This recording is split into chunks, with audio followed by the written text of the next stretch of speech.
साई छत्र chemical industry, Bir, Maharashtra.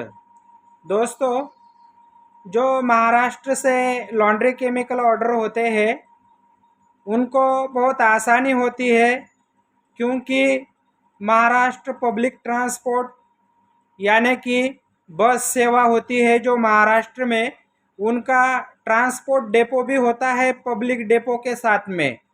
तो फिर उनकी गाड़ियां पब्लिक को लेके तो जाते रहती है, तो फिर वो माल भी लेके जा सकते हैं और उनका सब नेटवर्क भी होता है। इसलिए होता क्या है कि उनका गुड ट्रांसपोर्ट भी है जो कि माल भी लेके जाते हैं।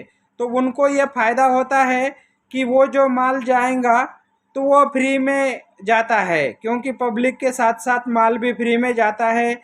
उनके ऑफिस भी रहते हैं, उनके लोग भी रहते हैं, तो बहुत सस्ते में वो लेके जा सकते हैं। तो दोस्तों, ये महाराष्ट्र में किसी भी कोने में माल जाता है बस पार्सल से, तो ज़्यादा से ज़्यादा 2-3 दिन में पहुंच जाता है, पहली बात। और दूसरी बात, बहुत सस्ता भी जाता है। उनका रेट ऐसा रहता है कि 1 kg का 1 kg से 20 kg तक एक ही रेट रहता है। जैसे कि कोरियर से क्या होता है कि महाराष्ट्र में कोरियर का रेट 50 रुपये kg है। तो फिर 2 kg, 3 kg, 4 kg, 5 kg जैसे जैसे बढ़ेगा तो कोरियर का रेट बढ़ेगा। कोरियर वालों का कैसा रहता है कि मान लीजिए कि 5 kg 100 ग्राम भी रहा ना, तो 100 ग्राम के कारण अगले kg का रेट लगा देते हैं, 6 kg का रेट लगा देते हैं। मगर बस पार्सल से जो जाता है तो कितना भी माल डालो 20 kg तक आपको एक ही रेट लगेगा। जैसे कि किसी भी कोने में जाता है तो उनका जो रेट रहेगा, और 200, 250, 300 लगभग इतना ही रेट रहता है। सर्विस भी बहुत अच्छी हो जाती है, जल्दी हो जाती है, रेट भी बहुत अच्छा मिलता है।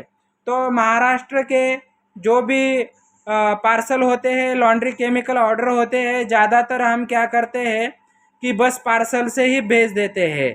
और जहां बस पार्सल की सुविधा नहीं होती, वो नज़दीक अगर 5, 10, 20 किलोमीटर है, 15 किलोमीटर है, तो वो वहां से उठा के भी लेके आ सकते हैं। तो हम ये चेक करते हैं कि कोरियर चार्ज और बस पार्सल चार्ज किन में ज़्यादा फ़ायदा होता है, उसी से भेज देते हैं। तो दोस्तों, इसी तरह से ऑल महाराष्ट्र में हमारे पार्सल जाते रहते हैं। तो फिर अगर महाराष्ट्र में है तो बस पार्सल से बहुत आसानी हो जाती है, और महाराष्ट्र के बाहर भी जाते हैं तो फिर उनको ट्रांसपोर्ट से बहुत सस्ता पड़ता है। ट्रांसपोर्ट से कितना पड़ता है? 600-700 रुपये पड़ता है, कुछ जगह पे 1100-1200 रुपये पड़ता है, मगर वो 50 kg का चार्ज रहता है।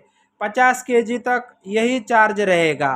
तो इसी तरह से क्या होता है कि जो ट्रांसपोर्ट से मंगाते हैं आउट ऑफ स्टेट, उनको भी पड़तल खाता है। जैसे कि कुछ जगह पे क्या होता है, मान लीजिए सूरत हो, राजकोट हो, या फिर अहमदाबाद हो, ये ऐसे सिटी में क्या होता है, माल जाता है तो फिर गोडाउन तक जाता है 600 रुपये में, और गोडाउन से उनके घर को पहुंचाने में वो 700 रुपये बोलते हैं। तो ये चार्ज इसी तरह का होता है। तो वो पार्टियां क्या करती है, गोडाउन डिलीवरी कर दो, हम गोडाउन से माल लेके आएंगे ट्रांसपोर्ट से, क्योंकि फिर उनका आधा ही खर्चा बच जाता है। ठीक इसी तरह से रहता है। और जिस जगह पे कोरियर के अलावा कोई और चारा नहीं है, और ये जिनका ऑर्डर छोटा होता है, उनको वो ज़्यादा नहीं मंगा सकते, तो उनको कोरियर से भेज देते हैं, और फिर उनको ज़्यादा कोरियर के चार्ज को नहीं देखना पड़ता है। तो इसी तरह से मिलते हैं अगले वीडियो में। जय हिंद, जय भारत।